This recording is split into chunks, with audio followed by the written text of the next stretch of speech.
everyone, welcome to MCVS way of teaching CBSE. இன்னைக்கு நம்ம என்ன பார்க்க போறோம் அப்படின்னா class 8 science chapter 2 the invisible living world beyond our naked eye தான் பார்க்க போறோம். இது வரைக்கும் நம்ம போன வீடியோல பார்த்திருக்கோம். இதுல இருந்து இப்ப பார்ப்போம். What are microorganisms? Some living organisms are made up of just one or very few cells. They are so small that they cannot be seen with the naked eye. These are called microorganisms. Some microorganisms like bacteria and amoeba are made up of just one cell, unicellular. Others like some fungi and algae have many cells, multicellular.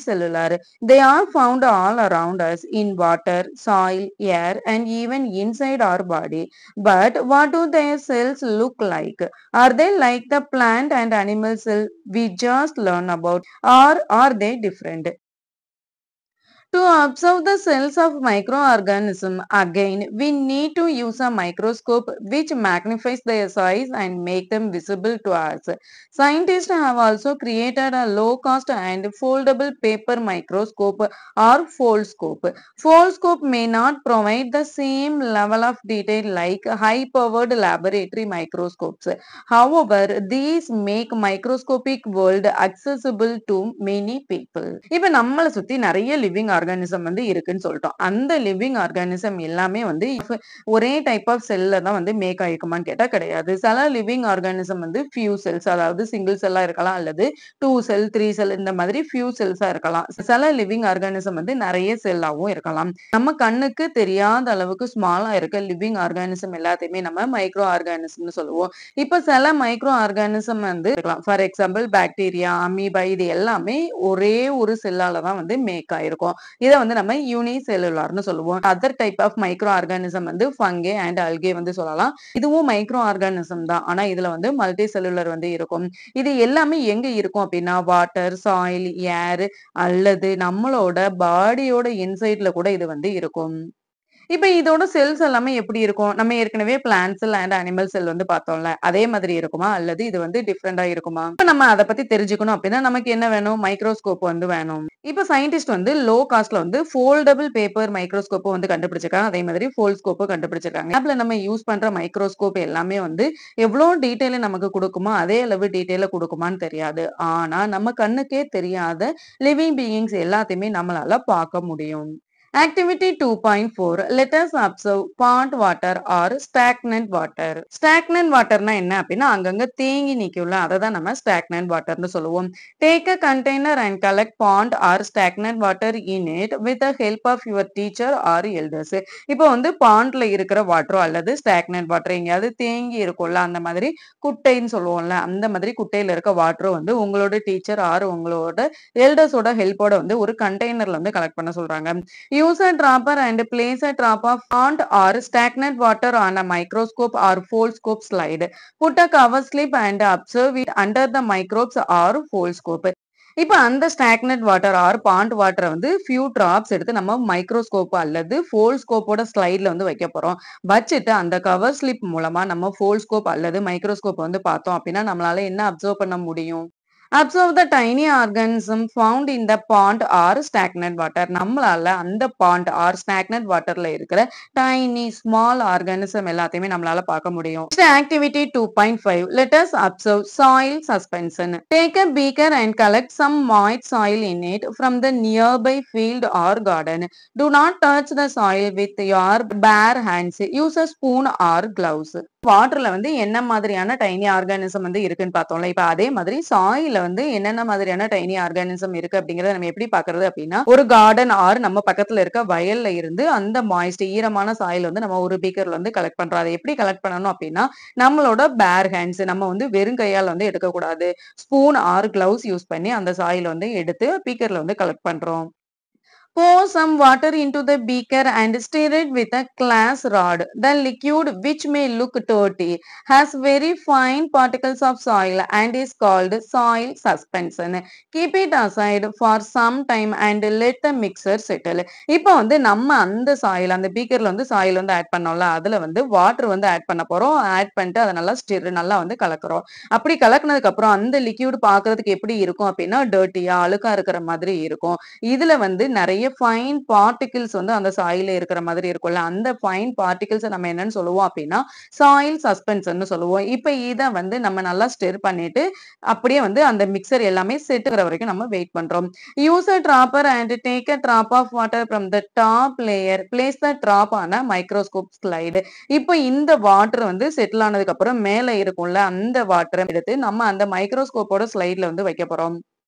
Cover it gently with a cover slip and observe it under the microscope. இப்ப இந்த கவர வந்து நம்ம cover slip வச்சு cover பண்ணிட்டு microscope மூலமா பார்க்க போறோம். பார்த்தா நமக்கு என்ன தெரியும்? You may observe small moving organisms similar to those you saw in activity 2.4. This indicate that even soil suspension contain a variety of tiny creature that cannot be seen with the unaided eye. Tiny creatures that cannot be seen with a naked eye are called microorganism. Micro means very small. Organism means living being or microbes. இப்போ வந்து நம்ம வாட்டர்ல வந்து எப்படி வந்து நிறைய tiny organism வந்து பார்த்தோமோ அதே மாதிரி இந்த சாயில் சஸ்பென்ஸ்லயுமே நம்ம நிறைய டைனி ஆர்கானிசம் நம்மளோட அனைடட் ஐயால வெறும் கண்ணால பார்க்க முடியாத டைனி ஆர்கானிசம் எல்லாத்தையுமே நம்ம அந்த மைக்ரோஸ்கோப் மூலமா வந்து பார்க்க முடியும்.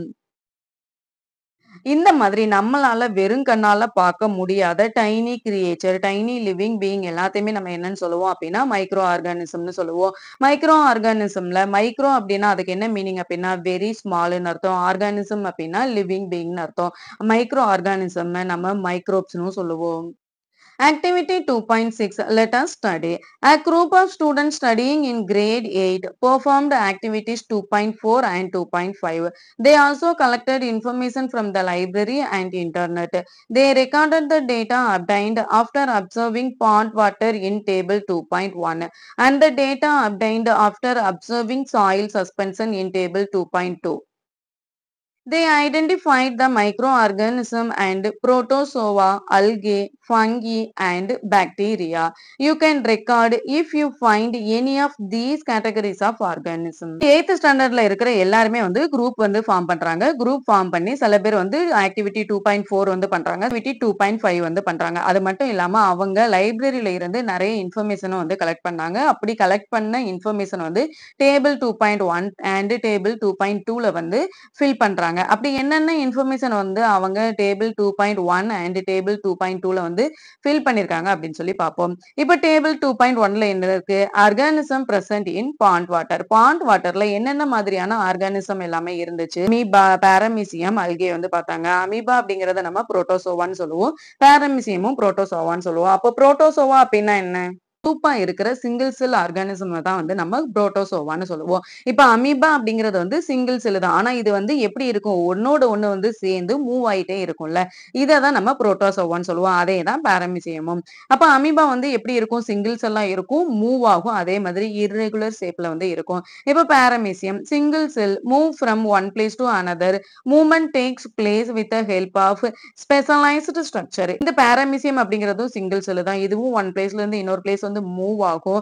ஆனா எதோட ஹெல்ப்போட மூவ் ஆகும் அப்படின்னா ஸ்பெஷலைஸ்டு ஸ்ட்ரக்சர். புரோட்டோசோவால வந்து இந்த மாதிரி ஸ்ட்ரக்சர் இருக்குல்ல, இந்த ஸ்ட்ரக்சர் மூலமா தான் இது வந்து ஒரு இடத்துல இருந்து இன்னொரு இடத்துக்கு மூவ் ஆகும். இப்ப அமீபா அப்படிங்கிறது எப்படி வந்து மூவ் ஆகும் அப்படின்னா, இப்ப இந்த கேப் எல்லாமே இருக்குல்ல, இது வந்து இப்படி க்ரோ ஆயிட்டே வரும். திரும்ப இந்த கேப் வந்து ஃபில் ஆயிரும். திரும்ப இங்க இருந்து க்ரோ ஆயிட்டே வரும். இப்படி வந்து ஃபில் ஆகும். அப்படிதான் வந்து ஒரு இடத்துல இருந்து இன்னொரு இடத்துக்கு இந்த அமீபா வந்து மூவ் ஆகும். ஆனா பாரமீசியம் எப்படி மூவ் ஆகும் அப்படின்னா, இந்த ஸ்ட்ரக்சர் வச்சு இந்த ஸ்பெஷலைஸ்டு ஸ்ட்ரக்சர் மூலமா பாரமீசியம் வந்து மூவ் ஆகும். Algae single cell looks green because of the presence of green pigment. Movement takes place with the help of specialized structure. இப்ப algae அப்படிங்கிறதும் சிங்கிள் செல் ஆர்கானிசம் தான். இது பார்க்கிறதுக்கு வந்து கிரீனா இருக்கும். எதனால இது பார்க்கிறதுக்கு கிரீனா இருக்கு அப்படின்னா, இதுல வந்து கிரீன் பிக்மெண்ட் வந்து இருக்கும். இதுவும் வந்து ஒரு பிளேஸ்ல இருந்து இன்னொரு பிளேஸ் வந்து மூவ் ஆகும். எதை யூஸ் பண்ணி மூவ் ஆகும் அப்படின்னா, இந்த ஸ்பெஷலைஸ்டு ஸ்ட்ரக்சர் வச்சு வந்து ஒரு இடத்துல இருந்து இன்னொரு இடத்துக்கு மூவ் ஆகும். நெக்ஸ்ட் ஆர்கானிசம் பிரசன்ட் இன் soil suspension. Bread mold, branched filament without chlorophyll having sac-like structure. இப்போ பிரெட் மோல்டு வந்து எப்படி இருக்கும் அப்படின்னா, சாக் லைக் ஸ்ட்ரக்சரா வந்து இருக்கும். இதுல வந்து நிறைய பிரான்ச்சஸ் வந்து ஃபிலமெண்ட் மாதிரியே வந்து இருக்கும். Next mould fungi, branched filament without chlorophyll having brush like structure. இப்போ ஃபங்கியுமே எப்படி இருக்கும் அப்படின்னா, ஃபிலமெண்ட் மாதிரி தான் இருக்கும். இதுலயும் வந்து குளோரோஃபில் இருக்காது. இது பார்க்கிறதுக்கு எப்படி இருக்கும் அப்படின்னா, ஒரு பிரஸ் மாதிரி பிரஸ் லைக் ஸ்ட்ரக்சர்ல வந்து இருக்கும்.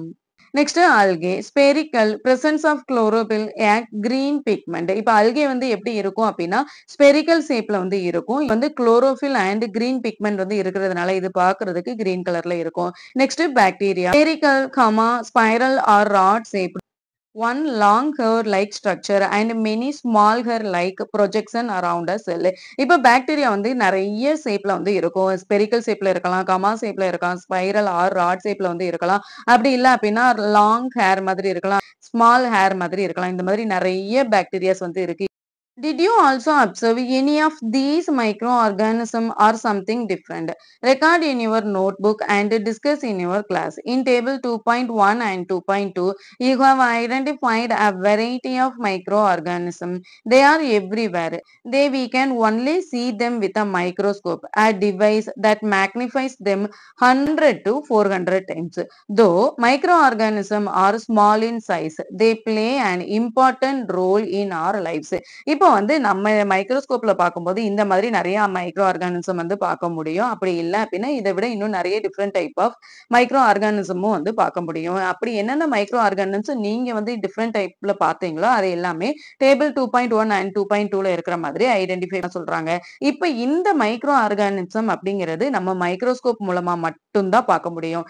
எந்த அளவு இப்ப நம்ம மைக்ரோஸ்கோப் மூலமா மைக்ரோ ஆர்கானிசம் பார்க்கிறோம் அப்படின்னா அது எந்த அளவுக்கு பிக்கரா காட்டும் அப்படின்னா 100ல இருந்து 400 டைம்ஸ் நமக்கு வந்து பிக்கர் சைஸ்ல வந்து காட்டும். அப்ப அது எவ்வளவு ஸ்மாலா இருக்கும். இந்த மைக்ரோ ஆர்கானிசம் எல்லாமே ஸ்மாலா தான் இருக்கு. ஆனா நம்மளோட லைஃப்ல இந்த மைக்ரோ ஆர்கானிசம் வந்து ரொம்ப பெரிய இம்பார்ட்டன்ட் ரோல் வந்து பிளே பண்ணுது. அப்படி என்னென்ன ரோல் வந்து பிளே பண்ணுது அப்படின்னு சொல்லி பார்க்கலாம். Ever head of viruses are microscopic and acellular. Viruses multiply when they enter a living cell. They may infect plants, animals, or bacterial cells and may cause a disease. இப்போ வைரஸ்னா என்ன அப்படின்னா மைக்ரோஸ்கோபிக்னு சொல்லுவோம். மைக்ரோஸ்கோபிக்னா என்ன அப்படின்னா ரொம்ப குட்டியா இருக்கும். அதே மாதிரி அது ஆசெல்லுலரா வந்து செல் எதுவுமே இல்லாம இருக்கும். இந்த வைரஸ் எல்லாமே ஒரு லிவிங் செல்லுக்குள்ள போயிருச்சு அப்படின்னா அது அப்படியே மல்டிபிள் ஆயிட்டே வரும். அப்படியே மல்டிபிள் ஆயிட்டே இருக்கும்போது பிளான்ட், அனிமல்ஸ், பாக்டீரியல் செல் இது எல்லாத்துக்குமே வந்து டிசீஸ் உருவாக்கும். How are we connected to microbes? இப்ப நம்ம இந்த மைக்ரோப்ஸ் கூட எப்படி எல்லாம் connect ஆகிருக்கோம்? Can we find microorganisms other places too? இப்ப இந்த மாதிரி நம்ம வாட்டர் அண்ட் சாயில்ல மட்டும் இல்லாம இன்னும் வேற ஏதாவது பிளேசஸ்ல இந்த மாதிரி மைக்ரோ ஆர்கானிசம் நம்மளால பார்க்க முடியுமா? Let us have a discussion. Yes, நம்ம நிறைய பிளேஸ்ல வந்து இந்த மாதிரி குட்டி குட்டி மைக்ரோ ஆர்கானிசம் வந்து நம்மளோட கிச்சன்லயே வந்து பார்க்கலாம். கிச்சன்ல வந்து இந்த மாதிரி டொமேட்டோ ஆர் ஏதாவது ஃப்ரூட்ஸ் அண்ட் வெஜிடபிள்ஸ்ல வந்து இந்த மாதிரி ஒரு ஃபார்ம் ஆகிருக்கும்ல, இதுவும் என்னதுதான் ஒரு மைக்ரோ ஆர்கானிசம் தான். Have you ever seen a lemon, tomato, orange or any other fruit rot after being left outside for some time? If yes, you may have noticed a powdery or cotton-like growth on them. This happens because they have been infected by microbes. But where did these microbes come from? How did they come in contact with the food? நம்ம கிச்சன்ல வந்து lemon, tomato, orange அல்லது ஏதாவது ஒரு food item இருக்கும். அதை வந்து நம்ம வெளியிலேயே வச்சுட்டோம் அப்படின்னா அந்த ஃபுட் ஐட்டம்ஸ்ல வந்து சில நேரம் பவுடரியா ஒரு லேயர் வந்து ஃபார்ம் ஆகும். அப்படி இல்லை அப்படின்னா இந்த மாதிரி காட்டன் மாதிரி ஒரு லேயர் வந்து ஃபார்ம் ஆகும். எதனால இந்த லேயர் வந்து ஃபார்ம் ஆயிருக்கு அப்படின்னா இந்த ஃப்ரூட்ஸ் ஆர் வெஜிடபிள்ஸ் வந்து மைக்ரோப்ஸால இன்ஃபெக்ட் ஆயிருக்கு அப்படின்னு சொல்லலாம். ஃபுட் ஐட்டம்ஸ்ல வந்து மைக்ரோப்ஸ் வந்து இன்ஃபெக்ட் ஆகுது இல்ல. இப்ப இது எல்லாமே இந்த மைக்ரோப்ஸ் எல்லாமே எங்க இருந்து வருது? இந்த மைக்ரோப்ஸ் ஃபுட்டோட எப்படி எல்லாம் வந்து கான்டாக்ட் பண்ணுது?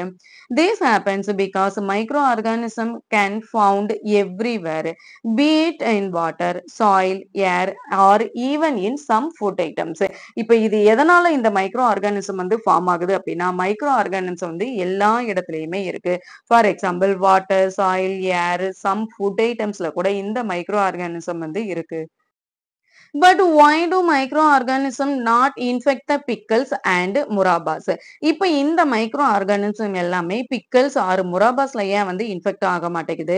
This is because you added many spices with salt and sugar to it, which act as a preservatives. High concentration of salt or sugar do not allow these organisms to grow on them. இப்ப நம்ம pickles R முராபாஸ்ல வந்து இந்த மாதிரி micro organism எதுவுமே வந்து infect infect ஆகாது. எதனால இந்த மைக்ரோ ஆர்கானிசம் வந்து அதுல வந்து இன்ஃபெக்ட் ஆகாது அப்படின்னா, பிரிசர்வேட்டிவ் அப்படின்னா நம்ம என்ன சொல்லுவோம் அப்படின்னா, சால்ட் அண்ட் சுகர வந்து சொல்லுவோம். இப்ப இந்த பிக்கல்ஸ் ஆர் முராபாஸ்ல வந்து நம்ம நெறைய ஸ்பைசஸ் சால்ட்டும் இருக்கும். அதே மாதிரி சுகரும் இருக்கும். இந்த சால்ட் அண்ட் சுகர் வந்து பிரிசர்வேட்டிவா இருக்கிறதுனால, இது வந்து எந்த ஒரு மைக்ரோ ஆர்கானிசமுமே வந்து அந்த பிக்கல்ஸ்ல வந்து குரோ ஆக விடாது. அதனால தான் பிக்கல்ஸ் எதுவுமே வந்து இந்த மைக்ரோ ஆர்கானிசம்னால இன்ஃபெக்ட் ஆகுறது இல்ல. You can use the foldscope or microscope to explore surface of leaves, stem, root or any other part to see them. இப்போ வந்து நம்ம இந்த foldscope or microscopes வச்சு leaves, stem, root அல்லது ஏதாவது ஒரு பார்ட் வந்து நம்ம பார்த்தோம் அப்படின்னா நமக்கு என்ன தெரியும்? Like plants and animals, microorganisms show great diversity. Plants and animals வந்து நிறைய டைவர்சிட்டி வந்து இருக்குன்னு சொன்னோம்ல. அதே மாதிரி மைக்ரோ ஆர்கானிசம்லயே வந்து நிறைய டைவர்சிட்டி, நிறைய வெரைட்டிஸ் வந்து இருக்கு. Some of them can be even be found in extreme climatic condition such as a hot water spring and snow cold zone as well as moderate temperature. You already know some of these organisms live inside our bodies, especially in our gut. You have studied in chapter Life Process in Animals in Curiosity Grade 7 that our intestine has many bacteria that help in digestion. Like plants and animals, microorganisms vary in shape, size and structure. In table 2.1, 2.2, you would have observed microorganism of different shape, spherical, rod shape or irregular. இப்போ வந்து நம்ம வந்து micro ஆர்கானிசம்லயே வந்து நிறைய variety வந்து இருக்குன்னு சொல்லிட்டோம்ல. இந்த micro organism எல்லாமே வந்து எங்க வந்து ரொம்ப எக்ஸ்ட்ரீமா இருக்கும் அப்படின்னா, அந்த கிளைமேட்டிக் கண்டிஷனுக்கு ஏத்த மாதிரி அந்த மைக்ரோ ஆர்கானிசம் வந்து எக்ஸ்ட்ரீமே டபுள் ஆயிட்டே தான் இருக்கும். மல்டிபிள் ஆயிட்டே தான் இருக்கும். ஏரியா வந்து வாட்டரா, ஸ்ப்ரிங்கா இருந்துச்சு அப்படின்னாலும், அங்க வந்து நிறைய டைப் ஆஃப் மைக்ரோ ஆர்கானிசம் இருக்கும். இப்போ ஒரு ஏரியா வந்து ஸ்னோ ஆர் கோல்ட் சோனா இருந்தாலும், அங்க வந்து நிறைய டைப் ஆஃப் மைக்ரோ ஆர்கானிசம் இருக்கும். அதே மாரி டெம்பரேச்சர் மாடரேட்டா இருந்தாலுமே, அங்கேயும் நிறைய டைப் ஆஃப் மைக்ரோ ஆர்கானிசம் வந்து இருக்கும். இப்ப நம்ம ஏற்கனவே சொல்லியிருக்கோம். லிவிங் ஆர்கானிசம்லயே வந்து மைக்ரோ ஆர்கானிசம் வந்து இருக்கும். அவங்களோட பாடிக்குள்ளேயே வந்து இருக்கும். எஸ்பெஷலி ஹியூமனோட கட். கட்னா என்னன்னா குடல்னு சொல்லுவோம். ஹியூமனோட குடல்ல வந்து நிறைய டைனி மைக்ரோ ஆர்கானிசம் வந்து இருக்கும். இது நம்ம கட்ல வந்து நிறைய மைக்ரோ ஆர்கானிசம் வந்து இருக்குன்னு சொல்றோம்ல. இந்த மைக்ரோ ஆர்கானிசம் எல்லாமே குட்டா இருக்கா, பேடா இருக்கான்னு கேட்டா, இந்த பாக்டீரியாஸ் எல்லாமே வந்து குட் பாக்டீரியாவா இருக்கும். நம்மளோட இன்டெஸ்டைன்ல நம்மளோட டைஜஷனுக்கு வந்து இந்த பாக்டீரியாஸ் தான் வந்து ரொம்ப ஹெல்ப் பண்ணும். இப்ப அதே மாதிரி பிளான்ட்ஸா இருக்கட்டும், அனிமல்ஸா இருக்கட்டும், மைக்ரோ ஆர்கானிசம் இருக்கட்டும், ஒரு பிளான்ட்ஸும் ஒரு அனிமல்ஸும் வந்து அதோட ஷேப்பு, ஸ்ட்ரக்சர்ல வந்து வேரி ஆகுது. அதே மாதிரி மைக்ரோ ஆர்கானிசமுமே வந்து அதோட ஷேப் அண்ட் ஸ்ட்ரக்சர்ல வந்து வேரி ஆயிட்டே தான் இருக்கும். மைக்ரோ ஆர்கானிசம்ல வந்து நிறைய டிஃபரெண்ட் ஷேப் வந்து இருக்கு. For example spherical, rod shape, irregular shape இந்த மாதிரி நிறைய ஷேப்ஸ்ல வந்து மைக்ரோ ஆர்கானிசம் வந்து இருக்கு.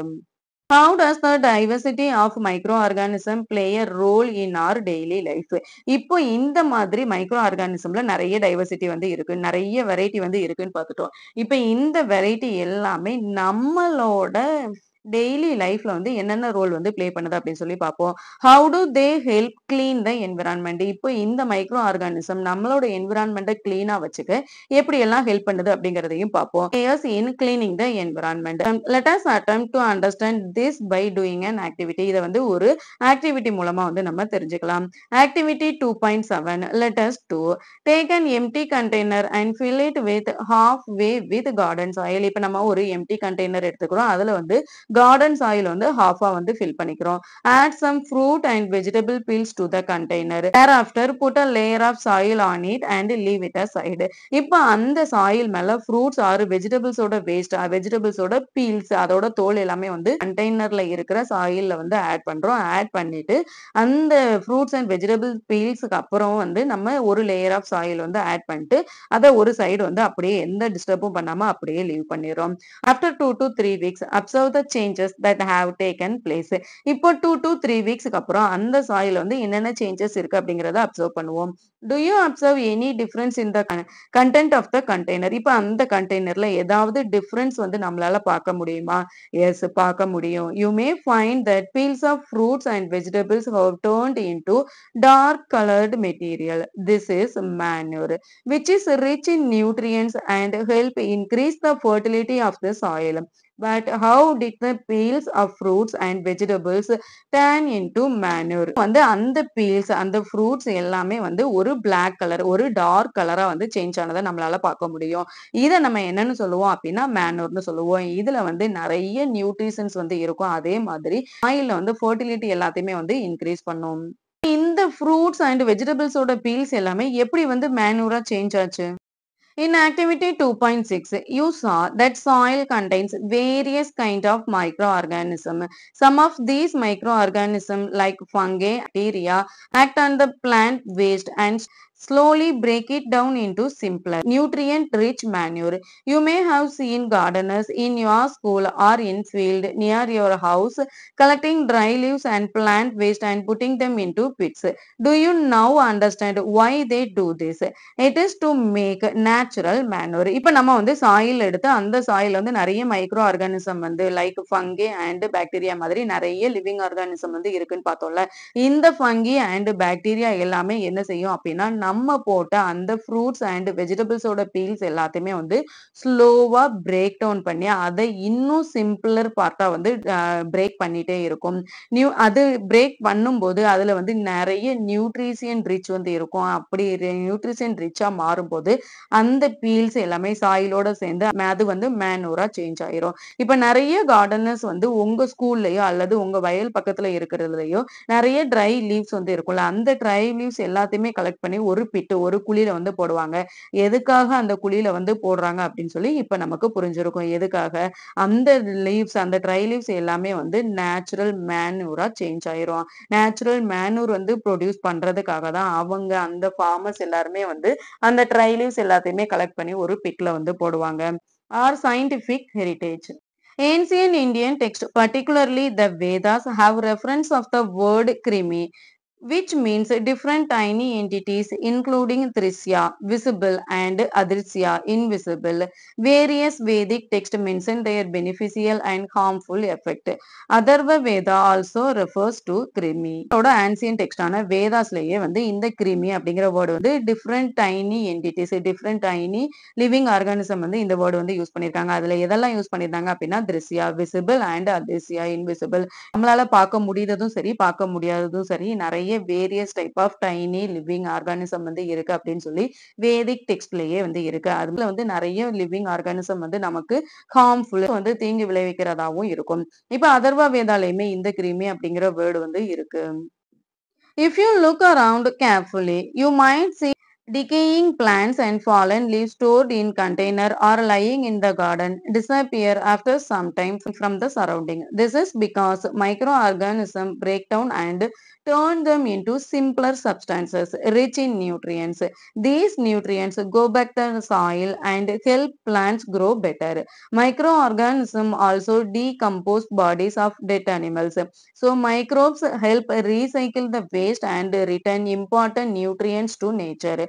Manure formation occurs at optimal temperature and appropriate moisture level. இப்போ வந்து நிறைய plants வந்து அழிஞ்சிருக்கும், நிறைய plants வந்து கீழே விழுந்திருக்கும், அதே மாதிரி நிறைய leaves வந்து கீழே விழுந்திருக்கும். இது எல்லாமே நம்மளோட கார்டன்ல வந்து கீழே விழுந்துட்டு கொஞ்ச நாள் கழிச்சு நம்ம பார்த்தோம் அப்படின்னா அது வந்து இருக்கவே இருக்காது. அது வந்து ஏற்கனவே இருக்கிறத விட ரொம்ப ஸ்மாலர் சப்ஸ்டன்சஸா வந்து பிரேக் டவுன் ஆகி அந்த நியூட்ரிஷியன்ஸ், அந்த சாயில்ல இருக்க நியூட்ரிஷியன்ஸ் எல்லாமே வந்து இன்னும் அதிகமா இருக்கும். நியூட்ரிஷியன்ஸ் எல்லாமே எங்க போகும் அப்படின்னா அந்த சாயிலுக்கே வந்து திரும்ப போயிடும். அந்த சாயில்ல திரும்ப ஒரு பிளான்ட் நம்ம க்ரோ பண்ணோம் அப்படின்னா அது வந்து பெட்டராவே ரொம்ப நல்லாவே வந்து க்ரோ ஆகும். இப்போ மைக்ரோ ஆர்கானிசம் வந்து இந்த மாதிரி பிளான்ட்ஸ் மட்டும்தான் வந்து ஸ்மாலர் சப்ஸ்டன்சஸா டிவைட் பண்ணுமான்னு கேட்டா கிடையாது. நிறைய அனிமல்ஸ், நிறைய டெட் அனிமல்ஸோட பாடிஸ் எல்லாத்தையுமே வந்து இந்த மாதிரி ஸ்மாலர் சப்ஸ்டன்சஸா டீகம்போஸ் பண்ணி சாயில்ல இருக்கிற நியூட்ரிஷன்ஸ் எல்லாமே வந்து ரிச் பண்ணி கொடுக்கும். இந்த மைக்ரோப்ஸ் எல்லாமே வந்து நம்மளோட வேஸ்ட்டை வந்து ரீசைக்கிள் பண்ணி அது மட்டும் இல்லாம சாயிலோட நியூட்ரிஷன்ஸ் அண்ட் நம்மளோட நேச்சர் எல்லாமே திரும்ப அப்படியே இருக்கிறதுக்கும் இந்த மைக்ரோ ஆர்கானிசம் எல்லாமே வந்து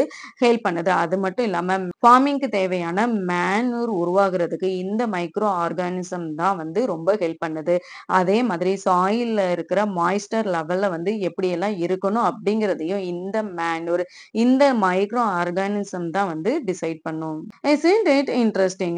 But now you must have understood that bacteria and some fungi are types of microorganisms that play an important role in our lives. And guess what? These help bacteria can also decompose animal waste like dung. நம்ம வந்து நிறைய type of microorganism வந்து பார்த்துட்டோம். நம்மளோட லைஃபுக்கு வந்து இந்த bacteria and funky வந்து நிறைய ஹெல்ப் பண்ணுது அப்படின்னு சொல்லி பார்த்துட்டோம். அனிமலான வேஸ்டான டங்கையும் வந்து நமக்கு இந்த பாக்டீரியா அண்ட் ஃபங்கி வந்து டீகம்போஸ் பண்ணி கொடுக்குது. From activity 2.7, we can also infer that microorganisms not only help in plant growth but also clean our environment by breaking down waste. இப்போ நம்ம ஏற்கனவே பார்த்தோம் மைக்ரோ ஆர்கானிசம் அப்படிங்கிறது பிளான்ட்டோட growthக்கு மட்டும் அந்த சாயிலோட நியூட்ரிஷனை வந்து இன்க்ரீஸ் பண்ணி கொடுக்குதான்னு கேட்டா கிடையாது. நம்மளோட என்விரான்மெண்ட்டை ரொம்ப கிளீனா ஹெல்த்தியா வச்சுக்கிறதுக்கும் இந்த மைக்ரோ ஆர்கானிசம் எல்லாமே வந்து பெரிய ரோல் வந்து பிளே பண்ணுதுன்னு சொல்லலாம். Now think what would have happened if micro organism did not exist on earth. இப்போ வந்து நம்மளோட எர்த்ல இந்த மைக்ரோ ஆர்கானிசம் இல்லவே இல்லை அப்படின்னா நம்ம லைஃப் வந்து எப்படி இருக்கும், நம்மளோட எர்த் வந்து எப்படி இருக்கும்? A step further, microbes as a source of biogas. Biogas வந்து எங்க இருந்து வருது அப்படின்னா இந்த மைக்ரோப்ஸ்ல இருந்து தான் வருது. Many microorganisms like bacteria and fungi live in an oxygen-free environment. Some of these bacteria have the ability to decompose plant and animal waste present in the environment or household water. During the process, they release a mixture of gases containing carbon dioxide and a high proportion of another gases, methane. This gas has been used as a fuel source for cooking, heating, generating electricity and do even run vehicles. இந்த bacteria and funky எல்லாமே வந்து நம்மளோட என்விரான்மெண்ட்ல இருக்கிற waste வந்து plant வேஸ்டா இருக்கட்டும், animal வேஸ்டா இருக்கட்டும், அல்லது ஹவுஸ் ஹோல்ட் வேஸ்ட் வாட்டரா இருக்கட்டும், இது எல்லாத்தையுமே வந்து டீகம்போஸ் பண்றதுல இந்த பாக்டீரியா அண்ட் ஃபங்கி வந்து மெயின் ரோல் வந்து பிளே பண்ணுதுன்னு சொல்லலாம். இந்த ப்ராசஸ் வந்து நடந்துட்டே இருக்கும்போது இதுல இருந்து நிறைய மிக்சர் ஆஃப் கேசஸ் வந்து ரிலீஸ் பண்ணும். என்னென்ன மாதிரியான கேசஸ் வந்து ரிலீஸ் பண்ணும் அப்படின்னா கார்பன் டை ஆக்சைடு வந்து ரிலீஸ் பண்ணும், ஹை ப்ரொபோர்ஷன்ல இன்னும் நிறைய கேசஸ் வந்து ரிலீஸ் பண்ணும், அதே மாதிரி மீத்தேனும் ரிலீஸ் பண்ணும். இப்ப இந்த கேஸ் எல்லாமே நம்ம எதுக்காக யூஸ் பண்றோம் அப்படின்னா ஃபியூல் சோர்ஸ். நம்ம வந்து ஃபியூல் எதுக்கெல்லாம் யூஸ் பண்ணுவோம்? Cooking, heating, generating electricity run பண்றது கூட யூஸ் பண்ணுவோம்ல. இந்த மாதிரி யூசேஜ் எல்லாத்துக்குமே வந்து நம்ம இந்த கேஸ வந்து யூஸ் பண்ணுவோம். B a scientist.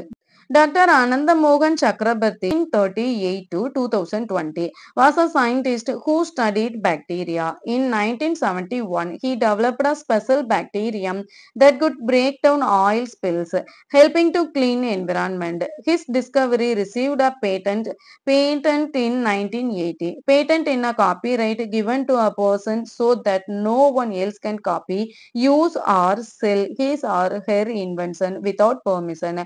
His work showed how organisms could be used to solve environmental problems like pollution. He is remembered for his contribution to science and for protecting the environment using microbes. What are the other problems which you think can be solved with the help of microorganisms? இப்ப இந்த doctor அனந்த மோகன் சக்கரவர்த்தி அப்படிங்கிறவங்க வந்து எப்ப இருந்து எப்ப வரைக்கும் வாழ்ந்தாங்க அப்படின்னா 1938ல இருந்து 2020 வரைக்கும் வந்து வாழ்ந்தாங்க.